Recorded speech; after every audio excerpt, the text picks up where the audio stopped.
Judin resta silencieux, observant cette pression s'estomper progressivement. Il était inquiet, suant à grosses gouttes, une pensée lui traversa l'esprit, de justesse. Heureusement que ça s'est vite terminé. Il réfléchit lentement, cette onde contenait une énergie destructrice. L'ancien Han est en colère. C'est incroyable. Il a toujours été calme, coupé du monde par sa cultivation. On ne le voit presque jamais, sauf si quelqu'un qui lui est cher est impliqué. Dans un lieu bondé, un chien céleste était attaché avec des cordes épaisses, couvert de blessures. Ces gens semblaient vouloir l'offrir en sacrifice, scandant à l'unisson, leur sacré approche. Le sang de la bête divine éveillera le cœur du démon suprême. Un sorcier démoniaque dansait autour du chien céleste. Il écarta les bras et cria à la foule, « Êtes-vous prêts à accueillir l'avènement de l'empereur démon ? Accueillez l'empereur démon !» Le chien céleste reprit peu à peu conscience et sanglota, « Vais-je mourir ici ?» Dans son esprit, il se revit jouer avec Anju, s'accrochant à sa jambe pour réclamer de la nourriture. Il pensa, « Maître, pardonnez-moi. » Se rappelant des querelles entre le poulet infernal et le poulet de l'enfer, il se sentit coupable, « J'aurais dû écouter la famille du poulet infernal et ne jamais quitter la montagne de la cultivation amère. » Rien de tout cela ne serait arrivé. Une lame effilée se posa sur son visage, prête à le transpercer. Il regretta de ne plus pouvoir revenir en arrière. Le sorcier donna son ordre. Sur l'écran du système s'afficha, « Votre bête divine, le chien céleste du chaos, a été sacrifié. » Le visage de Anju devint aussitôt celui d'un Shura infernal. Une force colossale explosa, ses yeux devinrent rouge sang, une aura mortelle se répandit. Le sang du chien céleste s'écoula le long d'une rainure creusée dans la pierre, descendant goutte à goutte. Puis, le sang tomba en continu. Les démons hurlaient, « Sacrifiez-le. Le démon suprême doit s'éveiller. » Les torchers vacillaient, et autour d'eux, des hommes vêtus uniquement de feuilles battaient frénétiquement des tambours, rendant le rituel encore plus solennel. Un être s'éveillait, son visage couvert de marques sombres.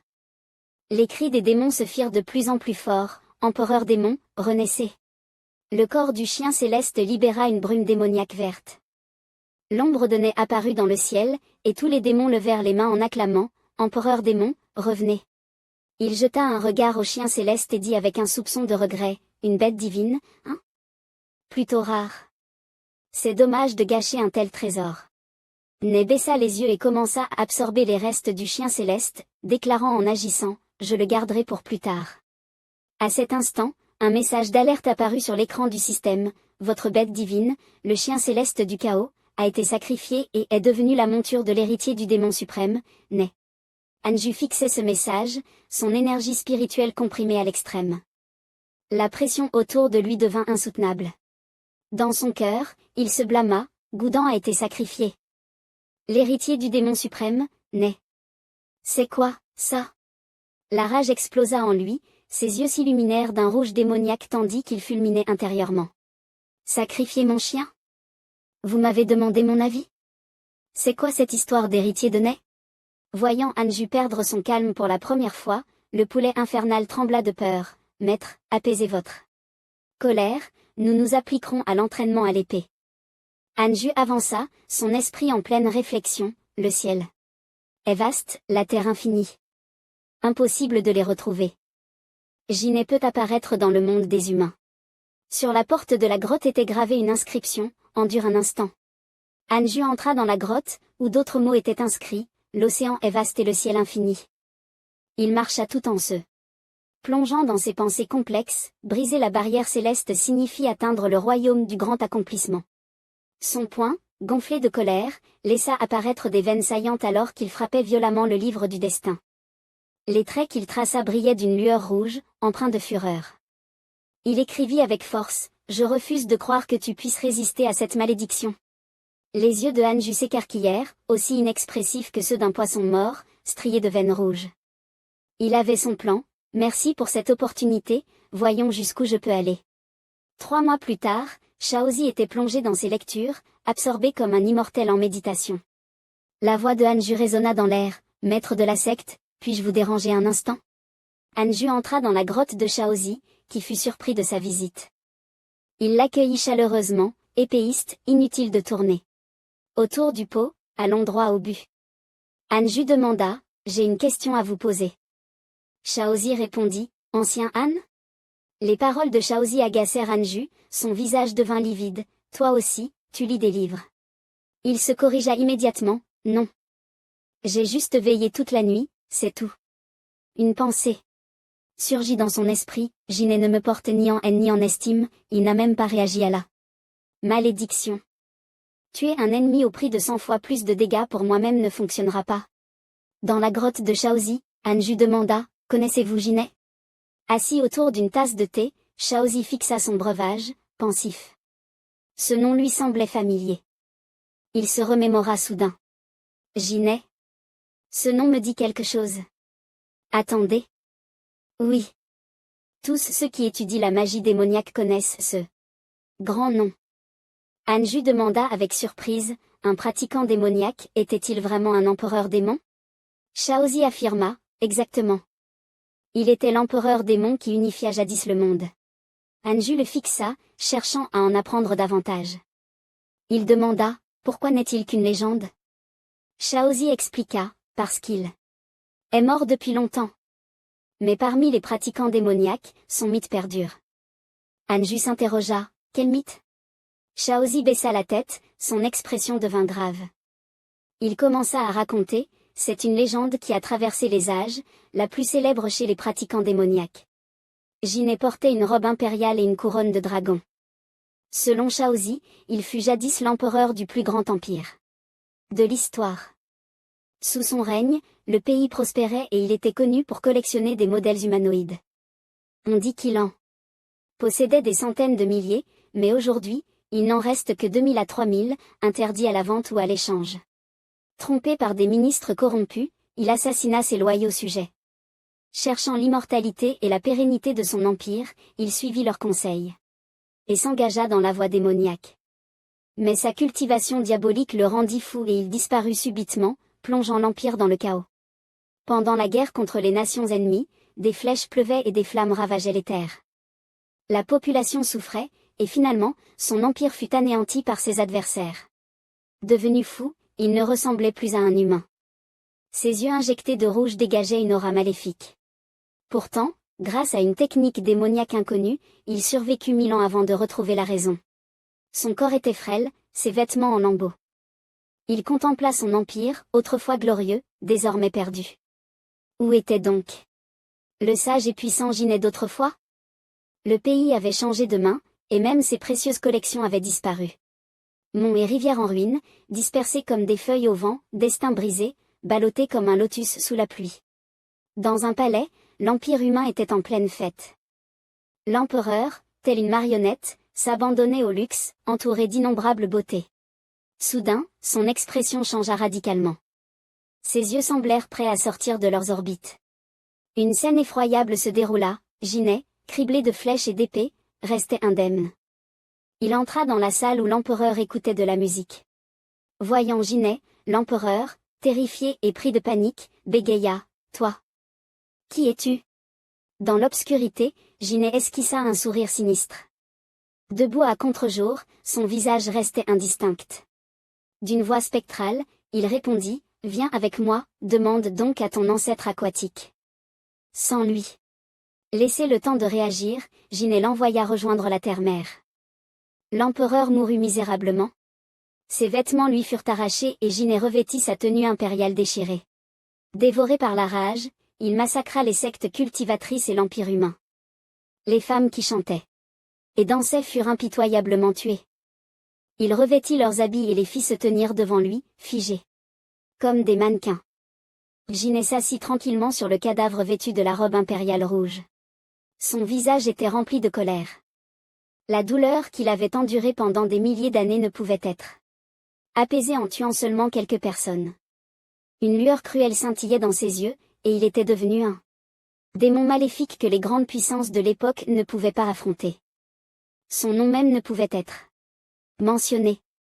Bien qu'il existât des experts du grand accomplissement, la plupart avaient déjà ascensionné. Ceux qui restaient étaient rares, en raison de la différence de niveau, ils finirent tous par mourir de sa main. Seul, il s'attaqua aux grandes sectes de cultivation. Bien qu'étant le plus puissant du monde, il n'était toujours pas satisfait et recrutait des pratiquants démoniaques pour conquérir les 4 coins du monde. Il fonda ensuite la marée démoniaque et unifia le monde, plaçant plus de la moitié des terres mortelles sous le contrôle des démons. Les traditions et les rites millénaires s'effondrèrent, les guerres civiles et les invasions étrangères se succédèrent, et les hommes valides, même ceux d'âge moyen, furent contraints au labeur. Certains furent même sacrifiés vivants aux divinités et aux démons lors de cérémonies rituelles. De plus en plus de personnes rejoignirent les rangs des démons, et les enseignements démoniaques se répandirent, entraînant un effondrement dramatique de la productivité. Cette période fut d'une obscurité extrême, si bien que personne ne souhaitait s'en souvenir. Après avoir écouté la légende de Na, Anju n'était toujours pas satisfait. Il voulait en savoir plus et demanda à Kinzi, et ensuite Kinzi porta sa tasse de thé à ses lèvres et répondit, heureusement, il finit par mourir en tentant d'ascensionner sous la tribulation céleste. À ce moment-là, Na accueillit la foudre céleste avec confiance. S'il n'était pas mort, le monde entier aurait probablement fini sous le contrôle des démons. Des éclairs puissants frappèrent la terre, brisant les falaises et projetant des roches partout. Il s'éleva dans le ciel pour affronter la foudre divine. Anju, la tête appuyée sur sa main, réfléchit, traverser la tribulation permet d'ascensionner, mais un expert du grand accomplissement a échoué. D'après les informations du système, il a probablement été ressuscité grâce au sacrifice de la lignée du chien. Il se prépara rapidement à partir mais n'oublia pas de remercier Kinzi. Merci pour votre explication, maître de secte. Kinzi, intrigué, demanda, pourquoi le maître Han s'intéresse-t-il à Na? Est-ce que ses fidèles cherchent à le ressusciter? Anju ne répondit pas à la question sur le chien céleste. Un éclat brilla dans ses yeux, et il esquissa un sourire en coin avant de dire à Kinzi, je demandais juste par curiosité. Je retourne cultiver. Il se retourna et ajouta, regardez-moi partir. Kinzi observa sa silhouette s'éloigner. Connaissant bien Anju, il savait que quelque chose se tramait. Il se demanda, le maître Han ne pose jamais de questions au hasard. Il commença aussi à douter, se pourrait-il que l'empereur démon soit vraiment de retour? Levant les yeux vers le ciel couvert de nuages blancs, devant la grotte des montagnes immortelles, Anju soupira, notre sainte secte de Yukin ne pourrait-elle donc jamais connaître un moment de paix? Il croisa les bras derrière le dos, contemplant la secte plongée dans ses pensées, et marmonna, agacé, 3 mois. Je ne peux plus attendre. Son regard devint plus perçant, son expression plus grave, comment faire pour que Na me connaisse sans me faire repérer? Sous un ciel bleu et limpide, au cœur d'une chaîne de montagnes rocheuses, une maison moderne se dressait. Soudain, Anju aperçut Aïkan debout à l'extérieur. Elle tourna la tête vers lui. Anju se gratta la tête, leva la main pour la saluer, légèrement hésitant, balbutia, mais... Maître. Bon après-midi. Aïkan s'avança rapidement et posa une main sur son front pour vérifier s'il avait de la fièvre ou s'il était malade. Elle compara la température de son front avec la sienne avant de conclure, comme je le pensais, ton énergie vitale est insuffisante, tes méridiens sont chaotiques. On dirait une perte excessive de sang. Fronçant les sourcils, elle le fixa, mêlant inquiétude et reproche dans son regard. Tu as eu un problème en cultivant, n'est-ce pas? Dis-moi la vérité. Anju ouvrit grand les yeux en la regardant, nerveux, a-t-elle découvert que j'ai utilisé le livre du destin? Aïkan, le regard sérieux, lui dit, avec ton niveau de cultivation et le fait que tu n'as pas quitté la secte, il est presque impossible que tu sois blessé. Sauf si un problème est survenu lors de ta pratique. Je ne vois pas d'autre explication. Entendant son raisonnement, Anju transpira à grosses gouttes et maudit. Intérieurement, zut. Les effets secondaires du livre du destin sont trop évidents, elle l'a remarqué. Aïkan poursuivit, bien que tes blessures se soient guéries, tu sembles toujours épuisé. Tu ne ressens pas une fatigue excessive? Anju hésita un instant et tenta de se justifier. Ah. En fait, Aïkan soupira et l'interrompit, je m'y attendais. Je t'ai toujours dit qu'il fallait se reposer convenablement lors de la cultivation. Enseigner la voix est déjà extrêmement épuisant mentalement. Tu l'as fait pendant 7 jours, soit. Mais ensuite tu as continué à cultiver sans relâche. Anju, surpris, demanda, hein? Maître, vous avez déjà écouté mes enseignements? Qu'en avez-vous pensé? Pas de mauvais commentaires, j'espère? Et quand soupira, regarda sur le côté avec une expression neutre et répondit, ce jour-là, j'étais encore en voyage. Je n'ai appris que les saignements avaient duré 7 jours d'affilée qu'après mon retour. 1. Entendant cela, Anju se gratta la tête et comprit, ah. Donc tu viens juste de rentrer. Puis Ekan se rappela soudain quelque chose et lui dit, en parlant de voyage, j'ai fait une découverte inattendue. Anju, intrigué, s'exclama, hein? Derrière eux, 2 personnes se cachaient pour écouter. Chang'an s'écria, attention. Lugui ajouta, ah. Le maître veut-il l'attraper? Ekan lui tendit une boîte de thé sur laquelle était écrit, tout va bien pour lui, tout va bien pour tout le monde, petit salon. De thé. Elle dit à Anju, c'est un thé ancien que j'ai trouvé dans une ruine. Je ne sais pas depuis combien de temps il est conservé, mais il peut réchauffer le corps, renforcer l'énergie et stabiliser les fondations. Il est parfait pour toi. Anju regarda la boîte de thé avec joie et dit, du thé sacré, excellent. On dirait que le voyage de maître a été fructueux cette fois-ci. Et quand acquiesça, en effet. Heureusement que tu es là pour garder la sainte secte. Grâce à toi, les anciens comme moi peuvent non seulement avoir plus de chance, mais aussi partir s'entraîner l'esprit tranquille. Avant ton arrivée, les autres anciens revenaient toujours bredouilles. Je ne peux que remercier l'étoile de la secte Yuking. En entendant ces éloges, Anju rougit immédiatement et agita la main pour nier, maître plaisante. Je ne suis pas si puissant que ça. Pas besoin de remerciements. Soudain, Anju remarqua quelque chose sur le côté. Là-bas, Fan Liang, Lugui, Chang'an, Tiandong et Rang Kui mangeaient des pastèques, affichant un air curieux en regardant Anju et Ekan. Il resta silencieux quelques secondes. Puis, furieux, il lança un pot en direction du groupe, les effrayant et les faisant fuir en courant. Il leur cria. Allez vous entraîner à l'épée immédiatement. Et ramenez aussi ce thé ancien à la grotte pour l'offrande. En voyant cela, Ekan murmura soudainement, j'envie vraiment ses disciples. Avoir une telle opportunité, c'est une chance inestimable. Je n'ai jamais eu l'occasion d'écouter un grand maître enseigner, et la seule fois où cela aurait pu arriver, j'étais en voyage. En entendant cela, Anju s'écria immédiatement, non. Maître, vous n'avez pas encore raté votre chance. Il n'est pas nécessaire d'aller à l'autre bout du monde pour enseigner. Nous pouvons le faire en tête-à-tête. Chez vous ou chez moi, peu importe. Tant que cela ne vous dérange pas. Depuis que vous avez choisi de cultiver amèrement sur la montagne immortelle, les opportunités sont avec vous. Bien que vous ayez passé de nombreuses années sans opportunité, vous en avez créé une encore plus grande. En prenant soin de toute la secte. Maintenant, c'est à moi de vous remercier et de vous guider. Ekan resta silencieuse un moment avant de répondre, si cela ne dérange pas l'ami Daoistan.